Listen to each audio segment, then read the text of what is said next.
Welcome to Fire and Water. I'm Quanita Robertson, and I'm here with Tenneson Wolf. Hi, Quanita. Fire and Water, where we are cultivating wise leaders one show at a time.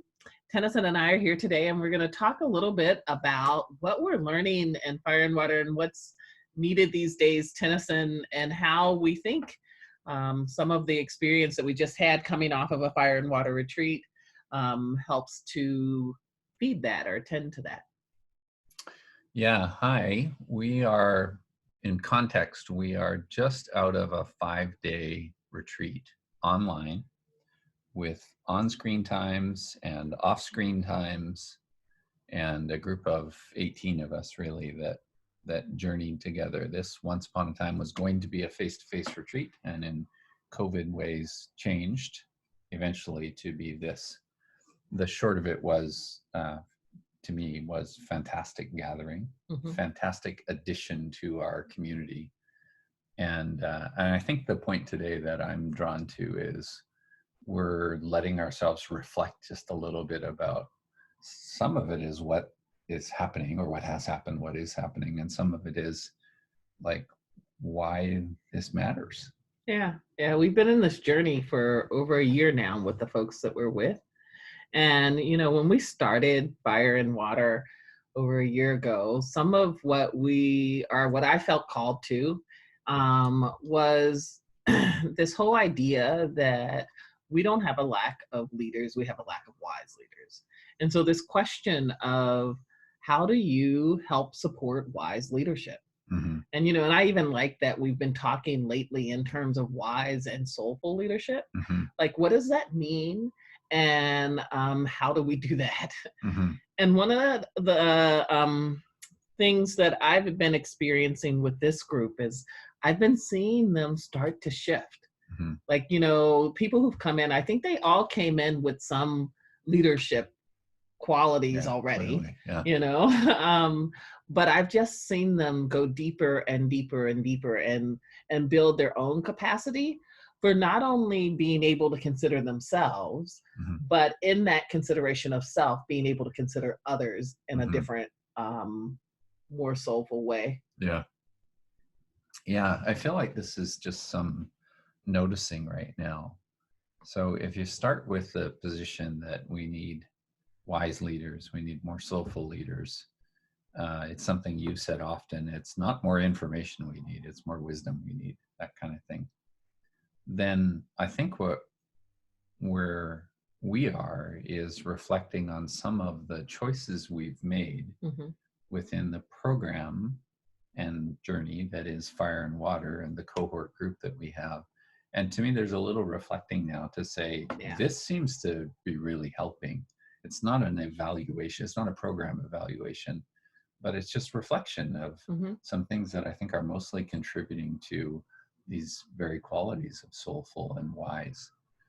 So if I were playing into that, the fact that one thing would be the fact that we committed to a 16-month journey, which is, that's sort of the participant length of time, but it's really longer than that. For you and I, there's a 6-month on-ramp, and with the participants too, you know, because of interviews and applications and things like that. So it feels like there's an on-ramp and then there's an off-ramp. The program formally is 16 months, but it feels like it's somewhere between 16 and 24 months, let's say, right? I think that's valuable in that we need enough time to really cook each other. Yeah. And be cooked by the process. It's different than even a one-time 5-day gathering. It's different than even a series of monthly meetings, which we've incorporated into or we built in as a minimal structure. We've got some minimal structures, but I think there's just some things that require time. And whenever we start talking about soulful, wise leaders, we need some cooking time. We need ample cooking time. Yes. Not only for ourselves, but for the relationships that we're in. You know, so much of this program is about having other people to go it with. Yeah. And so, you know, building relationship. Yeah. And learning to be able to do that. Like one of the things that I hope that carries is, you know, people remember the experience of going together Yes. So that when they're in their very respective environments, they just have a little more instinct, skill, memory Yeah. to cultivate the going together part. Yeah, I remember after the first retreat we had, one of the things is people kind of went back home and went to themselves and just kind of like leaned in, and it's like, and some of them were struggling a bit, but we're so used to struggling by ourselves that we don't think of reaching out. And now I just see them as much more capable and even doing that, like reaching out to each other and leaning into each other, especially when they feel some struggle. Yeah. Struggle together, right? And I would say I can feel it in this group because they're cooked, or we're all cooked a little bit more. And then there's a fly together also. Oh, yeah. Like I feel like some of that is going on in a way that was very different or not possible 14 months ago. Yes. That kind of thing. Yes. And I think in some ways it surprised them. Like, I think we say things and we hope that it's there. But when and I've seen them do this, step into themselves in ways that they didn't know were possible. When we have one of our participants saying, I am the revolution, and really owning that to me is such a shift, and kind of, I think, how we tend to hold the revolution as, as a culture, even not only as individuals. Yeah. Especially in the tone that the person you're talking about who said that spoke it. That is, to me, that is not some, oh no, I've had a few beers bravado. It's like it comes from such a deep place. And it comes from a place that when that is spoken in the company of this cohort doing their stuff together, it's, well, on screen anyway, it's just like lots of heads nodding, big head nods. Yeah. Good. Yeah, I also, one of the things that I've appreciated and being able to witness is the group coming more and more into loving themselves. I think that we have no idea how important we are. And, we talk a lot about the inner reflecting the outer and the outer reflecting the inner. Well, as I've seen them step into loving themselves more, seeing then how they tend to hold other people. Like when we can give ourselves some grace and compassion, then we have that to give to other people. But because we can't give what we don't have, we don't even know. I don't think they knew that they had more capacity in them for this when they first started. Yeah, I think one of the noticings for me that's related to that comes from a few conversations in the recent retreat that we had. So it's, super fresh. I am drawn to the notion of harvest, like what is the harvest? And sometimes that very question points to more like reports and projects and things, which we have encouraged also within our cohort. But I think where we've all grown a bit is into the notion that the harvest is actually the people themselves. Yes. Like the changed beings that we are. Yeah. And that's so not like a cute little page ripped out of a book. No. It feels like there's a foundation level change that's happening. And but it's encapsulated in that little line, like, you are the harvest, the person, you are the harvest, your being, your way of thinking, your way of feeling, your way of embodying, your way of having courage when others don't have courage. Those all start to sound a little too like jacked up motivational kinds of things, but back to the change of your inner being that reflects in the outer world, that's a massive layer of harvest, right? Well, yes. And I also think when we talk about, we didn't plan on this, but COVID happened, yeah, right. In the middle of when we were going to have our second retreat, right. Everything was being locked down. Yeah. And so all of us, not just the people in the program, were thrown into this new experience. We're thrown into a surrender. And I think that the timing of having this program and having each other during this time of when so many were feeling so uncertain, that that it helped them to surrender in a way that we don't often do. Yeah. And so that was exciting. I know it was scary, of course, because surrender usually is, to surrender to what's in front of us and to trust that, okay, we're going to be okay. Just stay with it, just stay in it. And we were talking about, the going into the ordeal, and they were deep in the ordeal. And feeling that struggle themselves, and not always, one of them said, not always trusting that they could do this, and really appreciating having us trust that they could find their way. Yeah. What else, Quanita? Excuse me. Yeah. What else feels like an important marker right now for you? An important marker to me is the 3 retreats.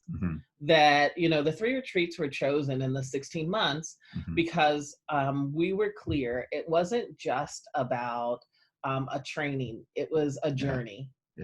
And the 3 retreats for us was part of the hero's journey, and really acknowledging that when you go on a journey, there is a departure, there is an ordeal and a journey, and then there is a return.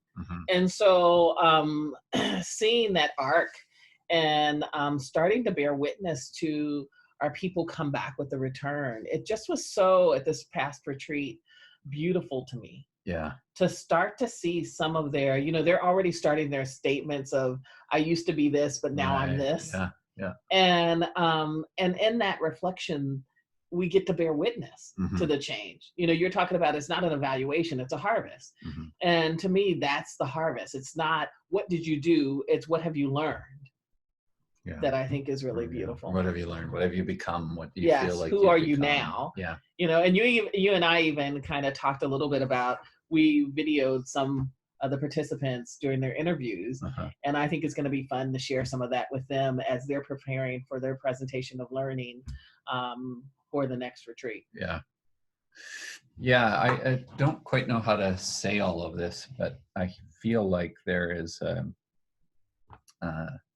way that our people have tipped into, well, it's all of that you just spoke, actually. They become something that is rooted in who they have been, but there has been some letting go and some surrender. And sometimes what marks the journey, we kind of picked up the language of it's journeys on journeys on journeys on journeys, turtles on turtles on turtles on turtles.